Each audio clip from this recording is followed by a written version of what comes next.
உண்மையாக பார்க்கப்பட வேண்டும். எனவே தண்ணீரில் மூழ்கி எழுதுவதோ தலையில் தண்ணீரை ஊற்றுவதோ என்பது அது ஒரு அடையாளம். ஆனால் இதற்குள் அடங்கி இருக்கின்ற அந்த அருள்நிலை என்ன? ஆவியானவர்.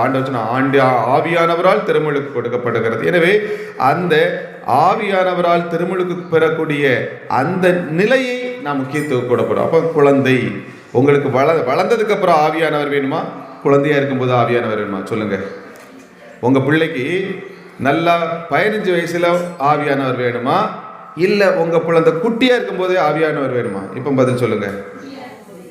அப்படி தானே? அப்போ எது வேணும்? எந்த ஞானஸ்தானம் வேணும்? குழந்தை ஞானஸ்தானம். ஏன் அன்பு பிள்ளைகளே, எனவே இந்த குழந்தை ஞானஸ்தானத்தை நம்முடைய தாயாம் திருச்சபை நமக்கு அளித்திருக்குன்னா மக்கள் வேண்டியிருக்காங்க. சின்ன குழந்தையா இருக்கும்போதே அந்த ஜென்ம பாவம் உள்ள இருக்கக்கூடாது. 15 வயது வரை எங்கள் குழந்தைகளுடைய உள்ளத்தில் அந்த ஜென்ம பாவம் இருப்பது எவ்வளவு கடினம். 15 ஆண்டுகள் அந்த ஜென்ம பாவத்தை எங்கள் குழந்தைகள் சுமக்க வேண்டுமா? வேண்டாம், வேண்டாம். அந்த ஜென்ம பாவத்தை சிறிய வயதிலே அது கழிக்கப்பட வேண்டும். சிறிய வயதிலே ஆவியாருடைய அருள் எங்கள் குழந்தைக்கு வேணும்னு இறை மக்கள் கேட்கின்ற பொழுது தாயாம் திருச்சபை இறங்கி வந்து குழந்தை ஞானஸ்தானத்தை கொடுத்தது. எனவே தான் அருமையான பிள்ளைகளை உங்களை பொறுப்பெடுக்க வேண்டும் என்று சொல்லி ஞான பெற்றோரை கொடுத்திருக்க. எனவே குழந்தைக்கு நீங்கள் என்ன செய்ய வேண்டும்? பொறுப்பெடுக்க வேண்டும். பொறுப்பெடுக்க வேண்டும். குழந்தையாக இருக்கின்ற பொழுது அதற்கு திருமுழுக்கு கொடுக்கிறோம். ஆனால் இந்த குழந்தை வளர வளர ஆவியிலும் உண்மையிலும் ஆண்டோடைய அருளிலும் வளர நீங்கள் அதை பொறுப்பெடுத்துக் கொள்ள வேண்டும் என்று சொல்லி ஞான பெற்றோரை அங்கே கொடுக்கின்றது. அருமையானவர்களே, நீங்கள் யோசித்து பாருங்கள். ஒரு காரியத்தை இப்பொழுது சொல்வேன் திருமுழுக்கிலே. அதாவது குழந்தைக்கு ஒண்ணுமே தெரியாது. குழந்தைக்கு என்ன தெரியாது? ஒன்றுமே தெரியாது. அப்போ எப்படி அங்கே நல்லது நடக்கும்? அங்கே எப்படி ஆவியானவர் இறங்குவார் அப்படின்ட்டு சொல்லுவாங்க. அதுக்கு ஒன்றுமே தெரியலேன்னு. அருமையானவர்களை 2 நிகழ்வுகளையும் காட்சிகளையும் நான் சொல்லுவேன்.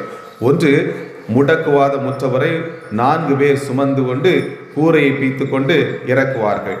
அவன் பாவி, அவன் கடவுளை தூற்றியவர்களாம் என பாவி என்று சொல்லப்படுகிறது. முடக்குவாதம். ஏனென்றால் ஆண்டவர் அவனை பார்த்து என்ன வார்த்தை சொல்லுவார்? உன் பாவங்கள் மன்னிக்கப்பட்டன சொல்லுவார். அப்படி என்றால் அவன் ஏதோ ஒரு பாவம் செய்திருக்கலாம். அவன் பாவத்தின் விளைவாக அவன் முடங்கி இருக்கலாம். வாழ்க்கையை நமக்கு தெரியவில்லை, நமக்கு எப்படி என்று தெரியவில்லை. அங்கே அந்த வார்த்தையை ஆண்டவர் சொல்லுகிறார். ஆனால் இவர்கள் முடக்குவதற்காக தூக்கி வருகிறார். அந்த வார்த்தை வருகிறது, அவர்களின் விசுவாசத்தை கண்டு. அவனின் விசுவாசத்தை கண்டு என்று சொல்லவில்லை. அப்ப அவன் விசுவாசிக்கவில்லை. 4 பேர். அப்ப அவர்களின் விசுவாசத்தை கண்டு, தூக்கி வந்தவர்களுடைய விசுவாசத்தை கண்டு அவனை நோக்கி, அவனை நோக்கி உன் பாவங்கள் மன்னிக்கப்பட்டன. அப்போ சுமந்து வந்தவருடைய விசுவாசத்தை கண்டு பாவத்தை ஆண்டவர் இயேசு மன்னிக்கிறார் என்றால், குழந்தையை எத்தனை பேர் சுமந்து வர்றீங்க?